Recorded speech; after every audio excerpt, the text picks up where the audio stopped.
Do you struggle to get kills in Valorant because you just can't seem to aim better than the other guy?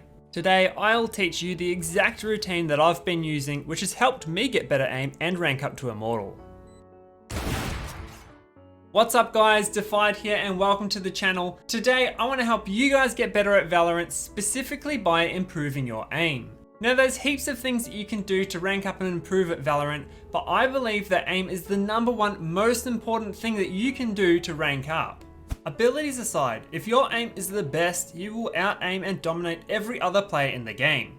Add some basic strategy, game sense, and ability usage on top of your insane aim, and you will be winning more games and ranking up to Immortal or even higher in no time.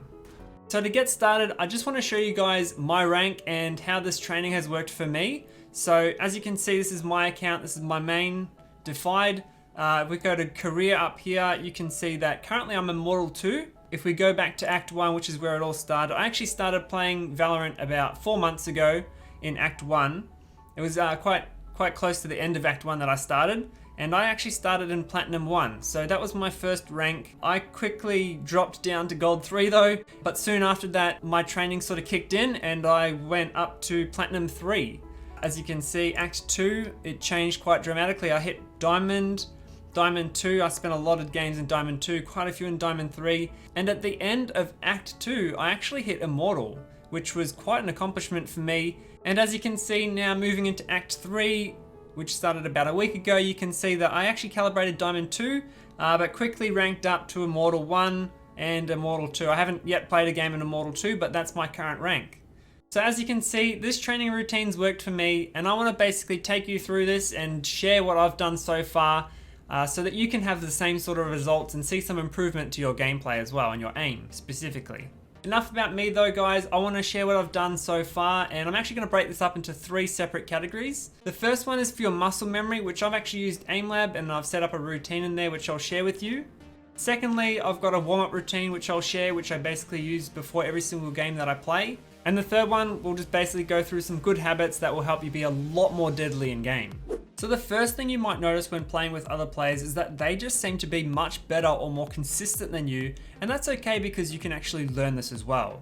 A lot of the time, this actually just comes down to muscle memory. Now, I started out in Platinum, which is higher than a lot of players, but I already have a long history in FPS games, including Apex Legends, Counter-Strike, and COD, so I've actually got built-in muscle memory which helps me whenever I play an FPS game. Now, I hadn't played FPS games for a while though, which is why I wasn't quite at the top of my ability, and so that is where the AimLab training comes in.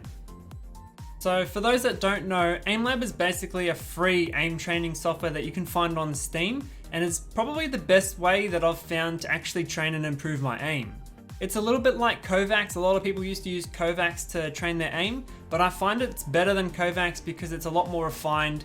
Even though there's not as big a range of training tasks, it's still a lot better software, in my opinion anyway. So when you first load up AimLab, it might be a little bit confusing. There's a lot of settings, a lot of different things you can do, but essentially once you've got through the tutorial and you've entered your basic settings, you'll be good to go and you'll be able to follow along. Don't forget, go to your settings tab and ensure that your game profile is set to Valorant. This will basically just make sure that in-game Valorant is similar to in-game AimLab, so your settings will be a little bit closer to matched.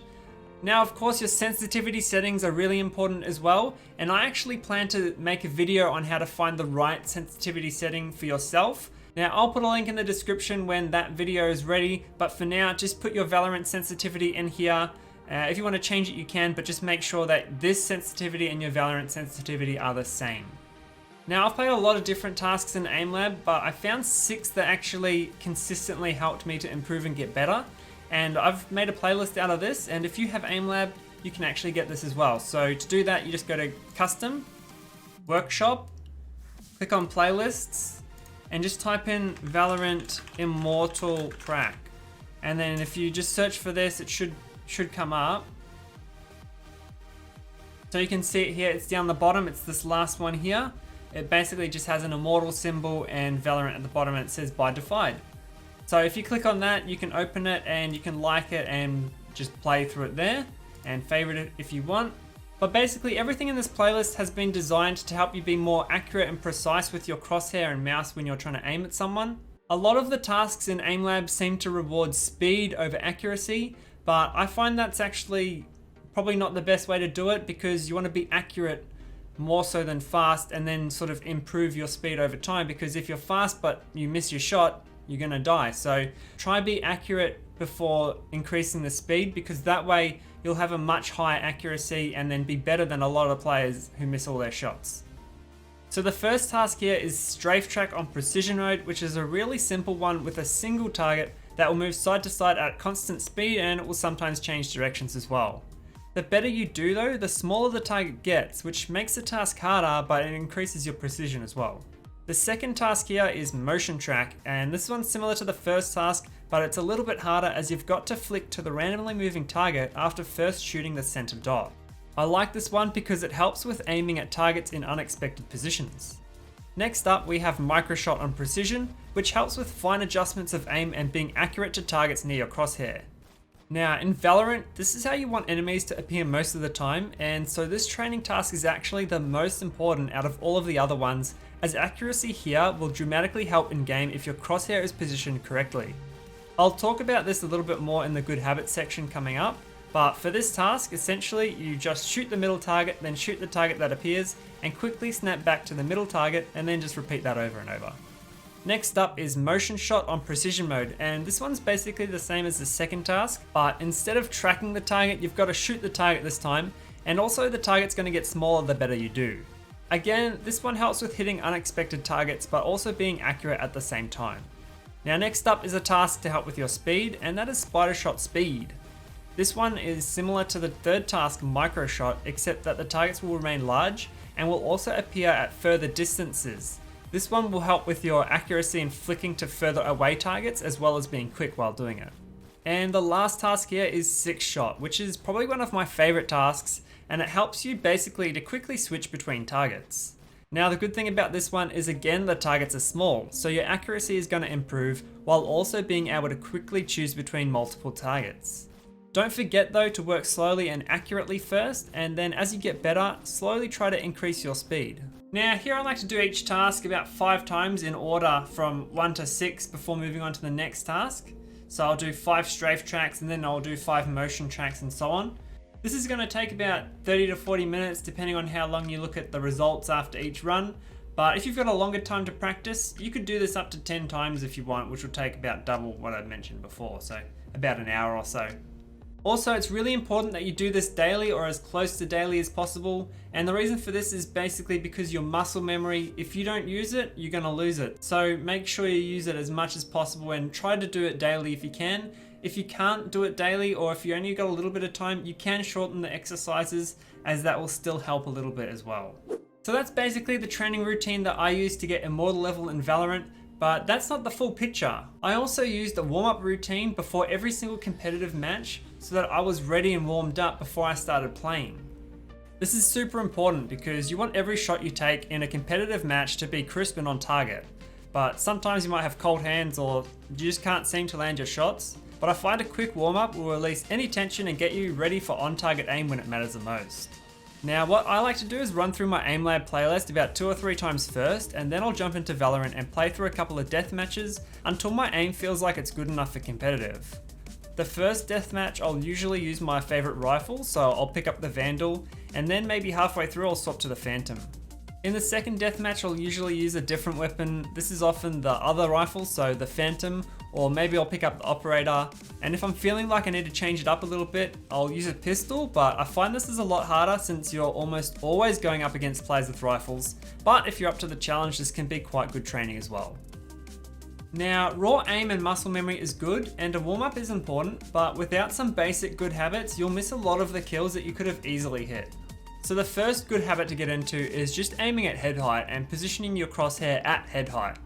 I see a lot of new players when they first start, they seem to aim at the ground for some reason. I don't really understand why. I even did this when I first started, but try get into a habit of just holding your crosshair and positioning your crosshair at head level, and try to think where the enemy might come from and what level their head will be so you can position it early. Now, another good habit to get into is when holding angles, trying to position your crosshair where the enemy might be when they come around a corner. So if you're expecting the enemy to play a bit slow or to jiggle peek you, you want to hold a tight angle. But if you think they might run around a corner full speed and peek you quite wide, you want to have your crosshair further out from the edge of the wall. And the reason is so that you just don't have to move your crosshair as far when they swing you. The same kind of habit applies when you're trying to swing corners yourself. If you're swinging a close corner, then you want to do this as wide and as fast as possible. But if you're swinging a far corner, or you're expecting the enemies to be quite far away when you swing, then you want to probably jiggle peek it just to get information, and then use that information to decide whether you want to peek that again, or if you want to go somewhere else. Doing these things when holding angles or swinging corners is basically so that you don't have to move your crosshair as far, and this will help you get onto target quicker and be more accurate and get the kill much faster than the enemy might. Another good habit to get into is basically just trying not to move too much when you're shooting. If you're running at full speed and you're trying to shoot the enemy, your bullets are just going to fly everywhere and not be very accurate. So the best way is basically to stand still and then shoot a couple of bullets, strafe left or right, and then stop and then shoot another couple of bullets. Now this takes a lot of practice, it's called counter strafing, but this will help you be a lot more accurate when you shoot as well, and also dodge the enemy's bullets a little bit too. Now, I'm not actually saying you can't shoot when you're running or walking, as sometimes it does work if you're taken by surprise, or if the enemy's really close and you're just trying to dodge their bullets while you spray at them. Sometimes this can work, but most of the time, if you're full spraying and full running, it's not going to hit the target, so you want to try and stand still as much as you can. Alright, that's pretty much it for this aim guide, guys. Thank you for watching. I hope it's helped you out in some way. If it has, maybe leave a like on the video and share it with your friends if you think it might help them as well. Don't forget, if you want more like this, subscribe to the channel, put notifications on as well so you don't miss any other videos. And if you've got a question or suggestion or just want to say hi, make sure you drop me a comment in the comment section below. Thanks again for watching, everyone. I hope you have a good day. Once again, I'm Defied, and happy gaming.